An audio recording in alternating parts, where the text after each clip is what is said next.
आज का हमारा वीडियो व्यंजन पर आधारित है। इस वीडियो में हम व्यंजन किसे कहते हैं इसको पढ़ेंगे। देखिए, व्यंजन किसे कहते हैं।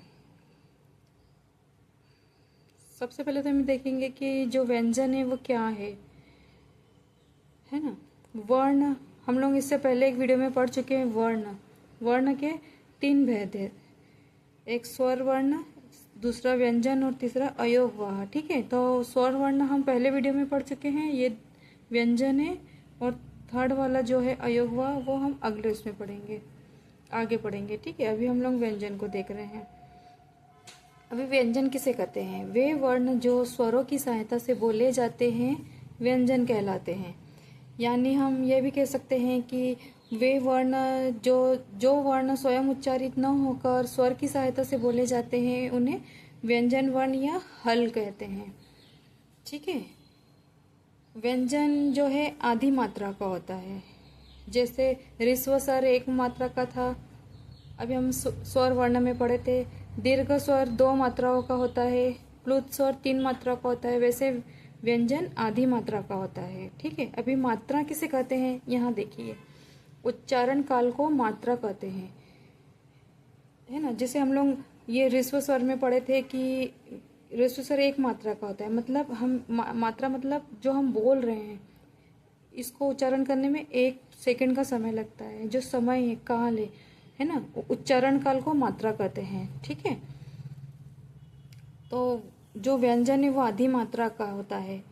उसी आधार पर हम लोग ये बोल सकते हैं कि व्यंजन आधी मात्रा का होता है, इसीलिए उसे उच्चारण करने के लिए स्वरों की सहायता लेनी पड़ती है ना।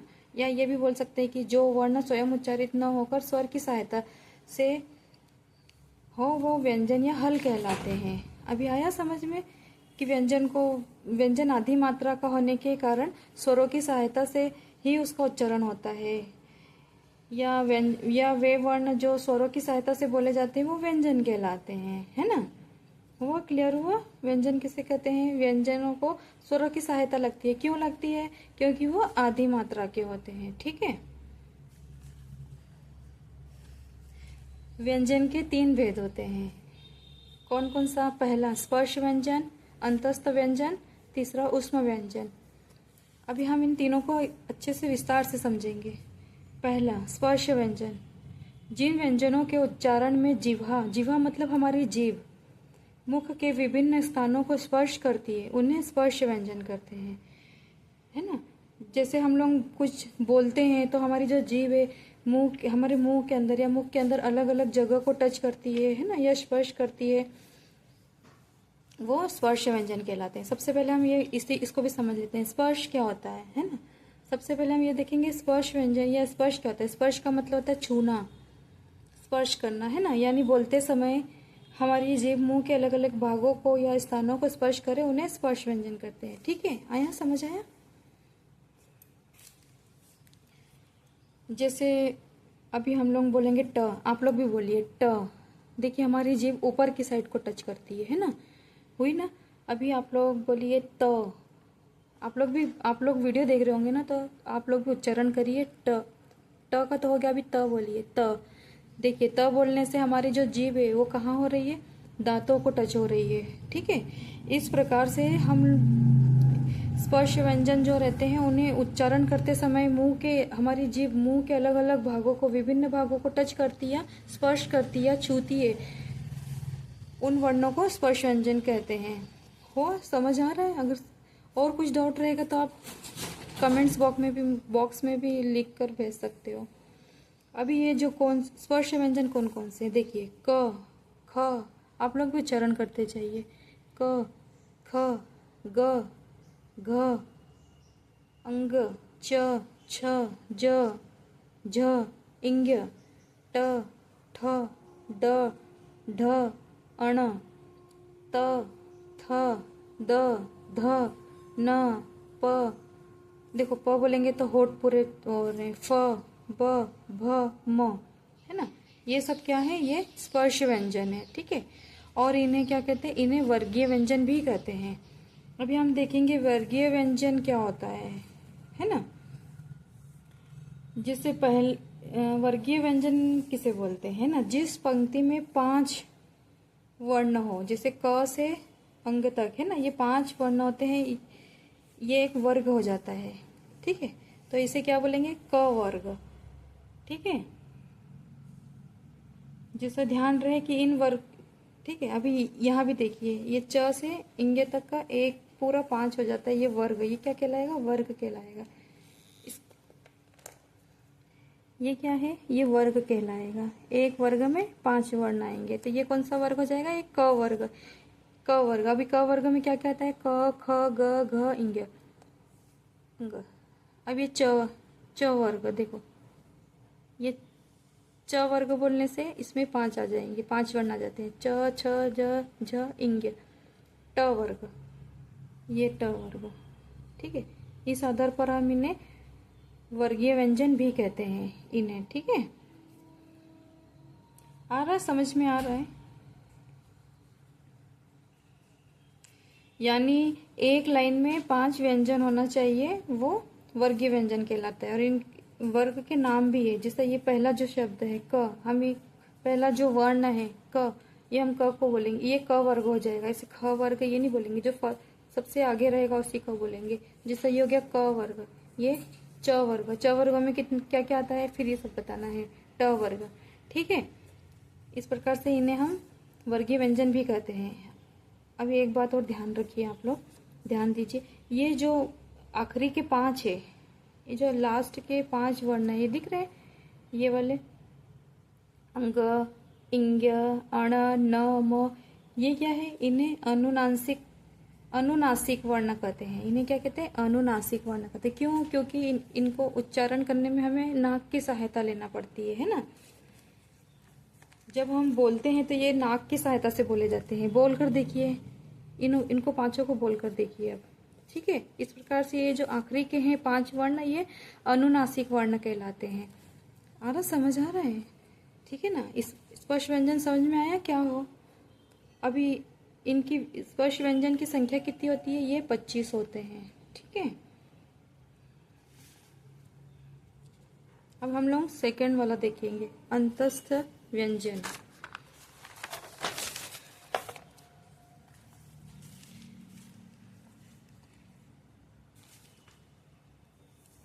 अंतस्थ व्यंजन किसे कहते हैं, जिन व्यंजनों के उच्चारण में वायु मुख के अंदर ही रहती है, उन्हें अंतस्थ व्यंजन कहते हैं। जैसे हम लोग बोलते समय हमारे मुंह से वायु या हवा बाहर निकलती है ना। हम लोग कुछ भी बोलते हैं तो कैसी हवा बाहर निकलती।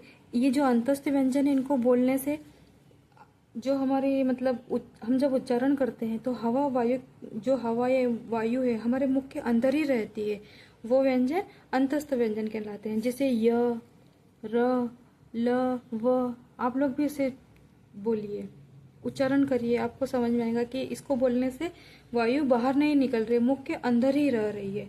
ठीक है, अंदर का मतलब क्या होता है, अंतस्थ। ठीक है, और स्थित का मतलब क्या होता है, स्थ, मतलब यानी अंतस्थ, इसीलिए इन्हें अंतस्थ व्यंजन कहा गया है। ठीक है मतलब अंदर स्थित वायु जो है वो अंदर ही रहती है, अंदर ही बनी रहती है। ठीक है, वे अंतस्थ व्यंजन कहलाते हैं। आप लोग भी एक बार इसे उच्चारण करके देख लो। और इन्हें अर्ध स्वर भी कहते हैं, याद रखिए, इन्हें अर्ध स्वर भी कहते हैं। ये आप नोट भी करते जाओगे तो बहुत अच्छा है ग्रामर। थर्ड वाला देखिए, उष्म व्यंजन। अभी उष्म का मतलब क्या होता है, गर्म वायु। ठीक है, जिन व्यंजनों के उच्चारण में मुख की उष्मा मतलब गर्म हवा या गर्म वायु, ठीक है, वो गर्म वायु बाहर निकलती है। जैसे अभी हमने यहाँ पढ़ा था अंतस्थ व्यंजन में, ये क्या है, अंतस्थ व्यंजन बोलते हैं तो हवा मुख से बाहर नहीं जाती, हम अंदर ही बोलते हैं। ठीक है, और ये उष्मा व्यंजन में क्या है, बोलते समय मुख की जो उष्मा है, गर्मी, वो वायु जो हमारी है ना, वो बाहर निकलती है इन्हें बोलने से, उष्मा व्यंजन बोलने से। जैसे श, शकर का श, षटकोण का श, सड़क का स, ह हल्का ह। ठीक है, ये आप लोग भी बोल कर देखिए, देखो कैसी हवा थोड़ी गर्म हवा वायु बाहर निकलेगी। तो इन व्यंजनों को क्या बोलेंगे? उष्म व्यंजन बोलेंगे। ठीक है।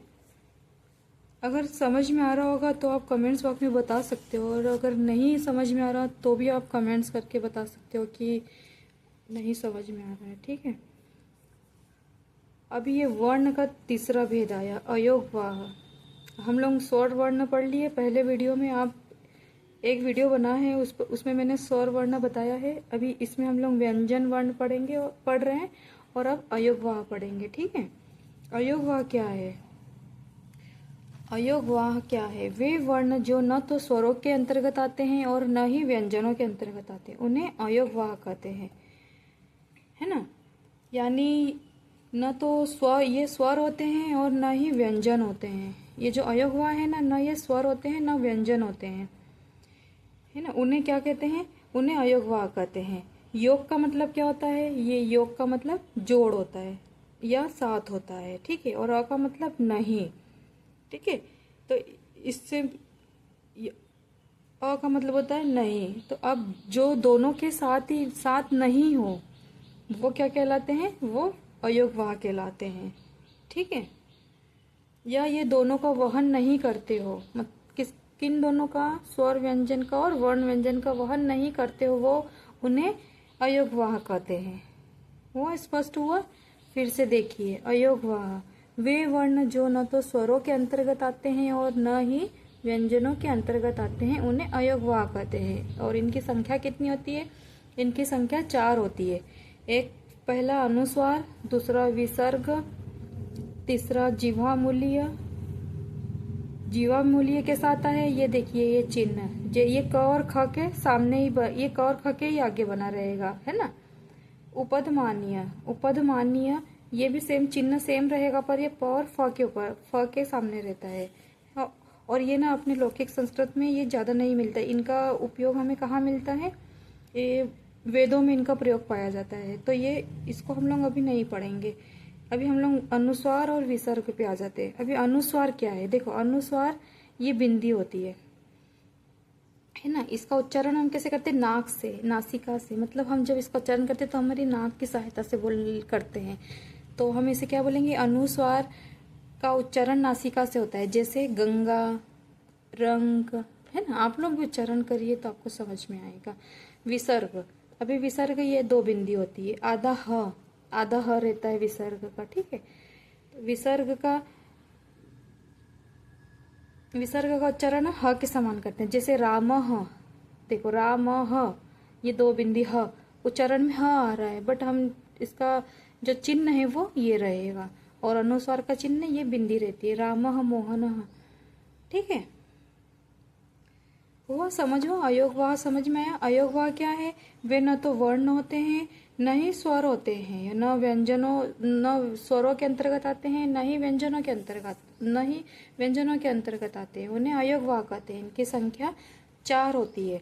अनुस्वार ये बिंदी रहती है, इसका चिन्ह। विसर्ग की 2 बिंदी रहती है, ह उच्चारण होता है इसका।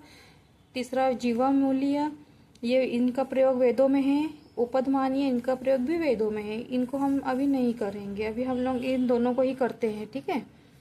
हो समझ आया?